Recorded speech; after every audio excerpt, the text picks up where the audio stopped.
এইভাবে আমরা মানুষের অন্তরে দিলের ভিতরে যেভাবে আমাদেরকে জায়গা দিয়েছেন, আমাদের পোস্টার দেখবেন না। আমার পোস্টার আপনারা গাছে, পৌরসভায় গেলে, ইউনিয়নে গেলে, এই এলাকার এমপি সাহেবের পোস্টার অন্তত দেখবেন না। কিন্তু অনেক পাতি নেতা আছে, তাগো পোস্টার দেখতে দেখতে দেখবেন হয়রান হয়ে যাবেন। মানে এমপি সাহেবের থেকে অনেক বড় নেতা এই দেশে আছে, যাগো চেহারা আপনি দেখতে চান না, আপনারা জোর করে দেখাইব। দেখবি না, দেখ আমি গাছের ভিতরে তোর দিকে তাকাই, অথচ আমি এমপি, আমার একটা পোস্টার নাই এলাকায়, আমার ছবিটাও কেউ দেখতে পারে না। তার কারণ কি? কারণ এই মাদারীপুর শিবচর আসনের এমপি পোস্টারে জায়গা নেয় নাই, এই দেশের মানুষের অন্তরে জায়গা নিয়েছে। জাতীয় সংসদে দাঁড়িয়ে বলেছিলাম যে আমরা মাদকের সর্বোচ্চ আইন চাই।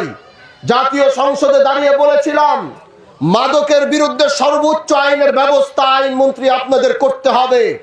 কিন্তু এবার যখন বিদেশ সফর থেকে বাংলাদেশে পা রাখলাম, রাখার সাথে সাথে শুনলাম আমাদের মতো সংসদ সদস্যদের সেই উত্তাল কথায় জাতীয় সংসদ যখন প্রকম্পিত হয়েছে, তখন আইনমন্ত্রী সেই আইনমন্ত্রী আইন করতে গিয়ে তখন এই মাদকের বিরুদ্ধে মৃত্যুদণ্ডের আইন তারা পাশ করতে বাধ্য হয়েছে।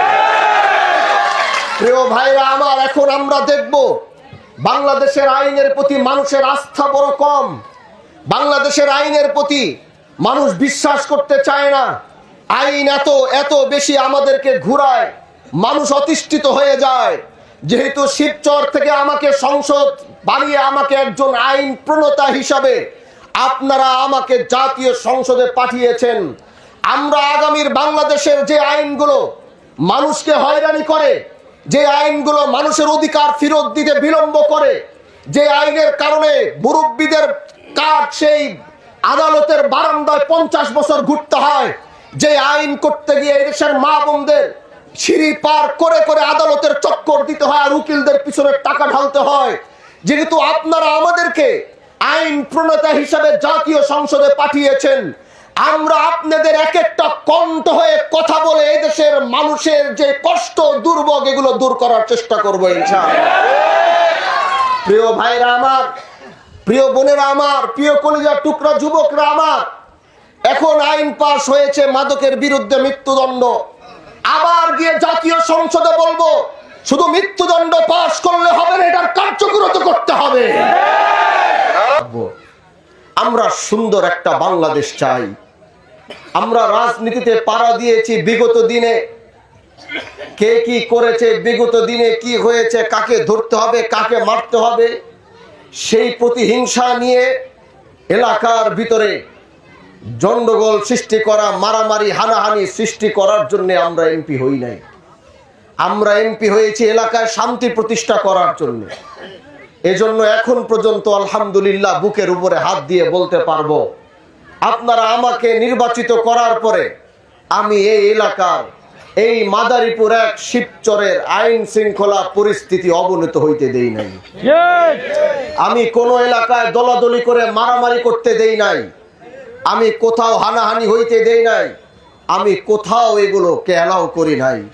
কারণ আমি চেয়েছি আমি বাংলাদেশের যেখানে যা হয়ে যাক, আমি চেয়েছি আমি আমার শিবচরের মানুষদেরকে সাথে নিয়ে ভালো থাকবো ইনশাআল্লাহ।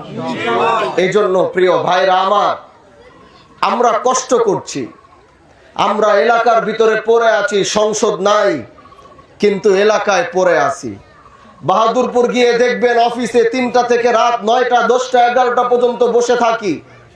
গরমে ঘাম, যেহেতু পাগড়ি পরি, গরমে মাথায় ঘাড়ে ব্যথা উঠে যায়। ধৈর্য নিয়ে মানুষের কথাগুলো শোনার চেষ্টা করি, তাদের দুঃখগুলো বোঝার চেষ্টা করি। তারপরও নিয়ত করেছি এলাকায় এমপি যেহেতু বানিয়েছে, এমপি থাকবে তার আসনের ভিতরে, ঢাকায় গিয়ে থাকবো সেই সিদ্ধান্ত এখনো নেইনি। যতদিন এমপিতে থাকবো আল্লাহ বাঁচাইলে ততদিন এই দেশের মানুষের বুকের ভিতরে এই এলাকায় থাকবো ইনশাআল্লাহ। মানুষ যেন সাহস পায় যে না আমাদের এমপি এলাকায় আছে, মানুষ যেন বুকের ভিতরে, মা বোনরা যেন সাহস পায় যে আমার এলাকায় আমার এমপি আমার এলাকায় আছে। যুবকরা যেন সাহস পায় যে না আমার এলাকায় এমপি এলাকাতে, আমার এলাকার এমপি এলাকাতেই আছে।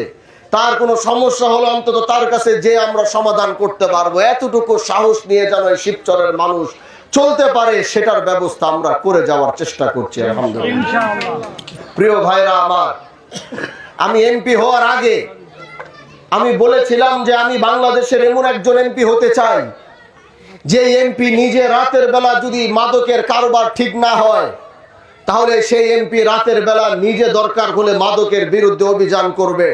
আমি আমার সেই প্রতিশ্রুতি রেখেছি, আমি এমপি হওয়ার পর আজও মাদকের অভিযান চালিয়ে যাচ্ছি। প্রিয় ভাইরা আমার, আমি চেয়েছি এলাকার যুবকদেরকে একটু ভালো রাখতে, কারণ এই মাদকের কারণে আমরা দেখেছি পরিবার ধ্বংস হয়ে যাচ্ছে, বাবা মার স্ত্রী স্বামীর সম্পর্ক ছিন্ন হয়ে যাচ্ছে। আমরা দেখছি এই মাদকের কারণে সন্তানরা বাবা মার গায়ে হাত তুলতে বিন্দু পরিমাণ দ্বিধা করছে না। আমরা দেখছি এই মাদকের